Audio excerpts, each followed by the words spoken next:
Hello everyone, this is Cardmates, and today we're going to talk about the legendary American poker player Stu Unger. Stu Unger is a man that many professional poker players still consider the best player in the history of poker. How about earning $5 to your Pokerstars account? 3 lucky players will win $5 each. To participate in the draw, players only need to leave their nickname on Pokerstars here in the comments for this video. Run to participate and good luck to everyone! And this is not a surprise, since no poker player has ever had such a fast-paced and successful career. Stu was born in September 1953 in Manhattan. At school, he excelled in maths. Stu's father was closely related to the mob and ran a bar where illegal gambling games were organised at night. At the age of 8, the future professional first tried to play poker, and at age 10, he made his first bet on horse racing. Stu studied well at school, but he had to drop out of school to support his sister and sick mother when his father died. At the age of 15, he got acquainted with the mafia thug Victor Romano. Victor became his protection racket for 1/5 of his winnings. Having such a strong backing, the young man began to play throughout the city. The young talent became famous all over the country, and people soon lined up wishing to beat Unger, but no one succeeded. At age 15, Stu looked like a 17-year-old boy, but whereby the guy played in a pretty aggressive style. He easily read his opponent's cards, whereupon taunting and making them go on tilt. When Stu was 15, one of his opponents tried to throw a chair at Unger during the game. After a while, that guy was found dead. Unger often bet his winnings on horse racing. In his interviews, Stu later explained that he had enjoyed the game process itself rather than winnings. Like many extreme gamblers, Unger soon started going into debts, and his protection racket could no longer protect him. In 1976, the player had to leave New York and move to Miami, Florida, in the hopes of finding more action there. But just a year later, in 1977, Stu went to Las Vegas. Almost immediately after arriving in the capital of gambling, he won the gin rummy tournament worth $1,500 and earned 50 grand. The guy used that money to cover part of his debts. After that, he won 100 grand from the legendary 7-card stud player Danny Robinson and settled in Vegas with his girlfriend, who later became his wife. In 1977, Unger made a $100,000 prop bet with Bob Stupak, a casino owner. According to the prop bet, Stu had to guess the last card dealt by a shuffle machine containing 6 decks by counting cards. Unger eventually won that bet. For a long time, Stu specialised in gin rummy game, but he reached such a skill level that even the best card cheaters did not want to play with him. Due to that fact, the guy had to switch to blackjack. Stu's talent revealed itself in this game as well, and soon he was prohibited from playing almost all the blackjack tables in Las Vegas. That's why he decided to focus on poker. When Stu first joined the highest limit table in Vegas with a 20k buy-in, he lost everything. However, in just a day and a half, the player won $47,000 at the same place. In 1980, he played at the WSOP series for the first time. For the record, the series was of a much smaller scale at that time. Stu immediately became a champion, defeating Doyle Brunson in the main event heads-up.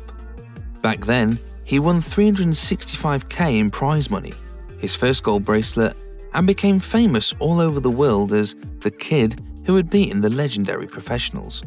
Thus, Unger became the youngest WSOP champion at the time. A year later, Stu won his second bracelet, and the next day, he gained the main event champion title, having won $375,000 and the 3rd WSOP trophy in his career. This was a phenomenal result, which, unfortunately, led to negative consequences. The second victory in a row turned the young player's head, and he became addicted to drugs. Stu Ungar's married life wasn't the easiest. In 1982, the poker player married Madeline Wheeler, who already had a son from her first marriage named Richie.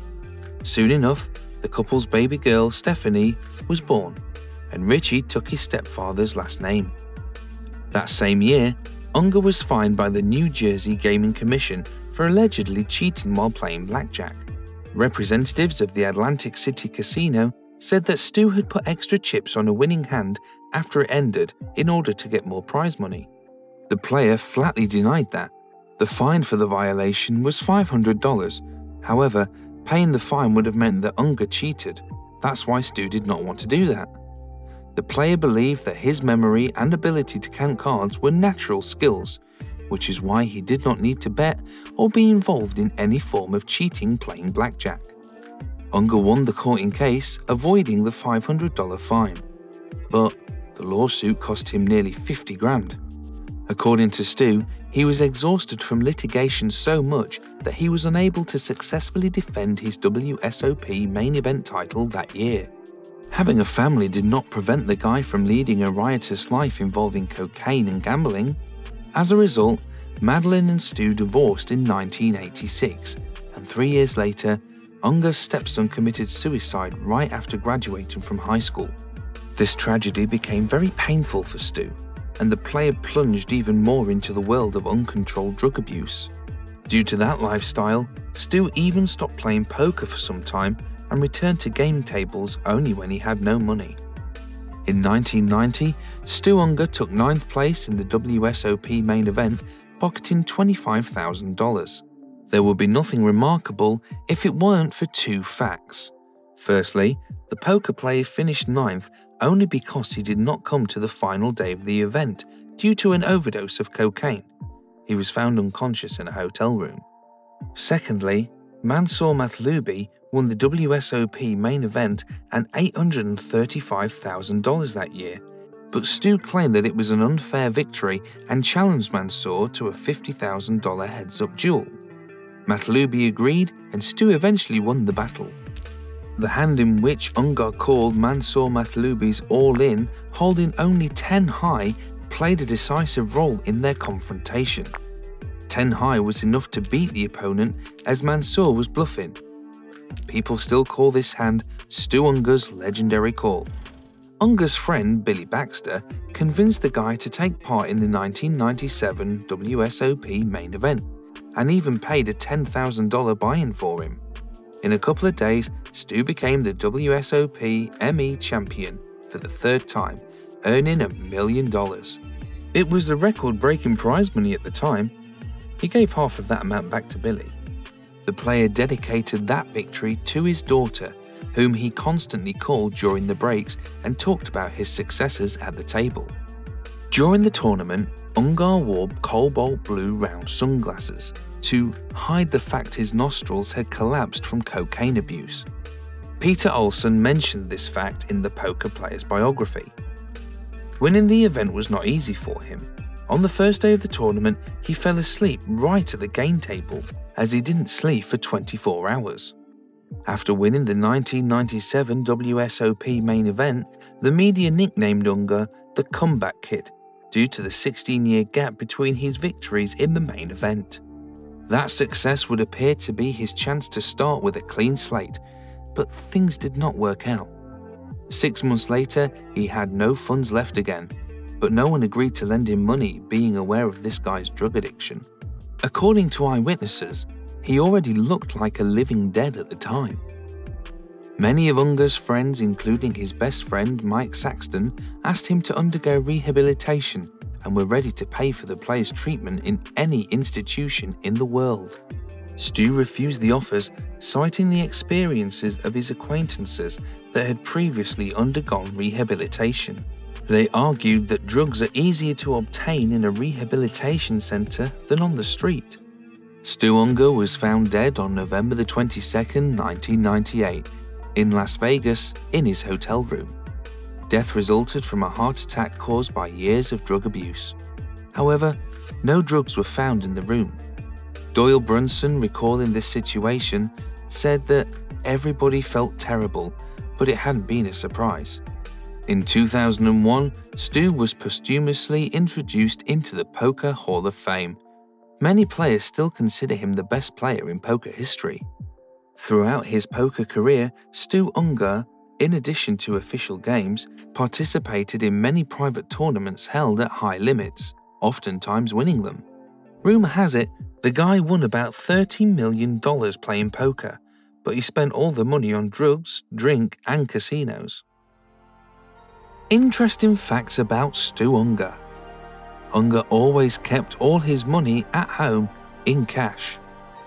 The poker player never had a foreign travel passport, bank accounts, and most of the basic documents that every person had. He was a 3-time WSOP main event champion. Only Stu Unger and Johnny Moss achieved such a result in the entire history of poker. In 2003, there was a film shot about Stu's life called High Roller: The Stu Unger Story. Al Burstein played the role of the poker legend. Stu Unger had a high IQ and photographic memory. The player used this ability to count cards, and therefore he was prohibited from playing blackjack and a number of other card games in most casinos. He was a mathematically minded person, thus outplaying even those who were cheating at the table. Those who know Stu closely told that he could wake up in the morning as a millionaire, but could also be mired in debt by the evening. Friends split the cost on his funeral, since Unger had no money left in his accounts at all. Stu Ungar's biography was published in 2005 by Nolan Dalla and Peter Alson. The book was entitled One of a Kind: The Rise and Fall of Stewie the Kid Unger, the world's greatest poker player. In 2006, the documentary with the same name received an Emmy. The film included interviews with Stu's ex-wife and his daughter, as well as the other people who knew the player personally. In 2019, Stu Ungar's daughter Stephanie moved back to Las Vegas from Chicago with her husband and 2 children. She reveres her father's memory and dreams of opening a posh restaurant in Vegas called Stewie's. We hope you enjoyed a biography of the famous and brilliant poker player Stu Unger. Below the video, you'll find the links to the best poker rooms that have worldwide licenses and aren't rigged, which grants no withdrawal troubles and cheating, only poker, a game of skill and endurance. That's all for today, guys. Be sure to subscribe to our YouTube channel. There are many interesting videos ahead. See you soon.